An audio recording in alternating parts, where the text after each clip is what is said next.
बहुत स्वागत है आपका हमारे खास कार्यक्रम हरियाणा डायरी में। इस कार्यक्रम का एक ही उद्देश्य है कि आप तक हरियाणा के उस विकास की जानकारी पहुंचाई जाए जो मुख्यमंत्री नायब सिंह सैनी के नेतृत्व में लगातार किया जा रहा है। तो बने रहिए हमारे साथ और देखते रहिए हमारा ये खास कार्यक्रम हरियाणा डायरी।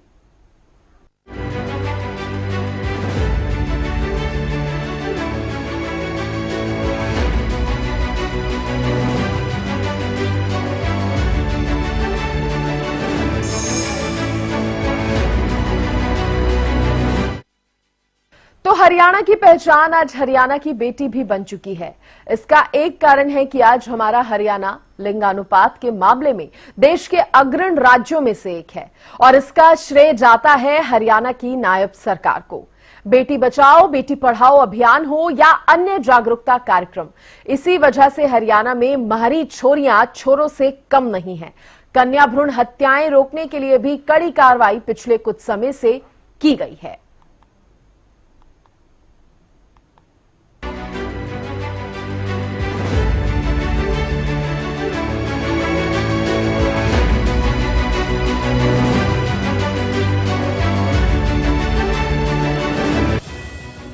एक समय था जब लिंगानुपात को लेकर हरियाणा पर सवाल उठते थे, लेकिन पिछले 10 से 11 सालों में बेटियों को बचाने और लिंगानुपात में सुधार के लिए जो कदम हरियाणा सरकार ने उठाए वो आज पूरे देश के साथ साथ दुनिया के लिए उदाहरण बन चुके हैं।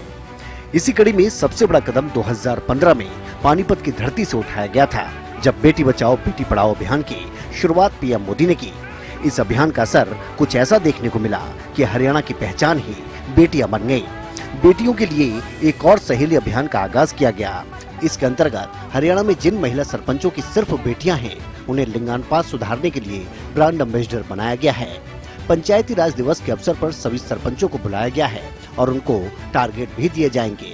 सीएम ने कहा कि जो बेटी गाँव की सरपंच है, उसकी जिम्मेदारी भी बनती है कि गाँव में इस प्रकार की कुप्रथा को रोकना चाहिए, उसका ध्यान रखेगी। हमने उसको सम्मान देने का काम किया है और जो सरपंच उसका ध्यान रख रही है, हमने उसको सम्मान देने का काम भी किया है। नहीं, बिल्कुल हमने कई रचना योजना उसके अंदर बनाई है और हमने अभी पंचायती राज दिवस के अवसर के ऊपर हम सरपंचों को भी बुलाने वाले हैं और हम उनको कुछ टारगेट देने वाले हैं। वो टारगेट देंगे आपके सामने है। उसके अंदर हमने ये भी कहा था कि जो हमारी महिला सरपंच हैं, हमारी वो हर सरपंच गांव के अंदर बेटी बचाओ बेटी पढ़ाओ की ब्रांड एम्बेसडर है, क्योंकि उनके गांव के अंदर जब हमारी बेटी सरपंच है गांव की, तो उसकी जिम्मेवारी भी बनती है कि गांव में इस प्रकार की कुप्रथा नहीं होनी चाहिए, उसको समाप्त करना चाहिए। वो उसका ध्यान रखेगी, उसके लिए हमने उसको बधाई दी है, उसको सम्मान दिया। 2015 में शुरू किए गए प्रधानमंत्री के नारे को पिछले 10 सालों से सख्ती से लागू किया गया।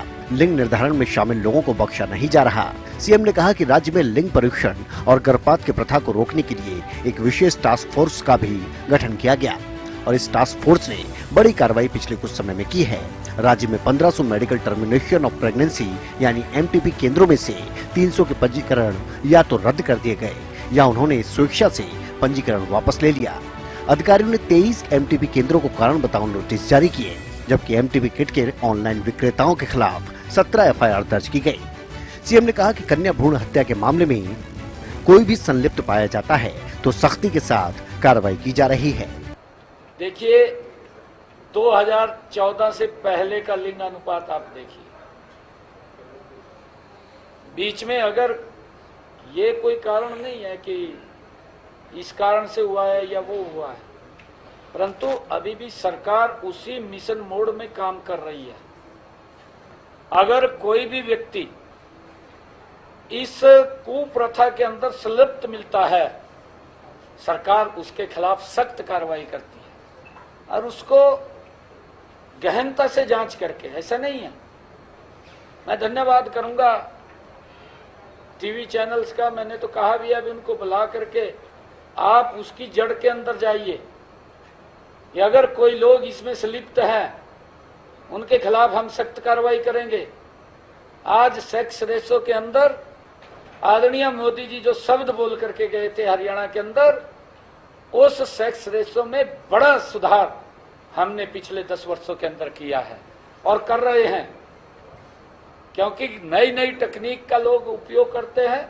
उस तकनीक के साथ हम भी उसको डीपली सर्च करके उनके खिलाफ कार्रवाई भी करते हैं। बेटी बचाओ बेटी पढ़ाओ अभियान ने लाखों बच्चियों का जीवन बचाया। इसके लिए हरियाणा सरकार की जितनी तारीफ की जाए उतना कम है। आज लिंगानुपात के मामले में हरियाणा देश के अग्रणी राज्यों में शामिल है।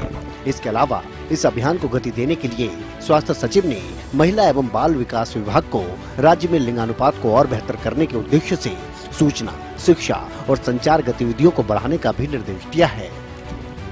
लैंगिक समानता के महत्व और लिंगानुपात में सुधार की आवश्यकता के बारे में समुदायों को शिक्षित करने के लिए जागरूकता वैन चलाई जा रही हैं।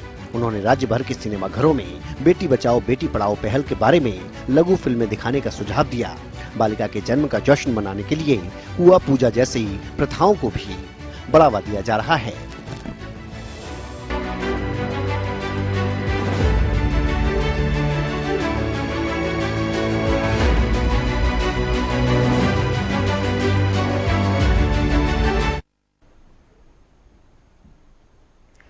तो मुख्यमंत्री नायब सिंह सैनी के कुशल नेतृत्व में हरियाणा प्रदेश लगातार विकास की ओर अग्रसर है। ऐसे में हरियाणा का हर वर्ग सरकार के कार्यों से काफी संतुष्ट नजर आ रहा है, क्योंकि हरियाणा सरकार का एक ही मकसद है कि प्रदेश के अंतिम व्यक्ति का विकास किया जा सके। फिलहाल इसी के साथ हमारे इस खास कार्यक्रम हरियाणा डायरी में आज के लिए बस इतना ही। आप देखते रहिए हरियाणा न्यूज। नमस्कार।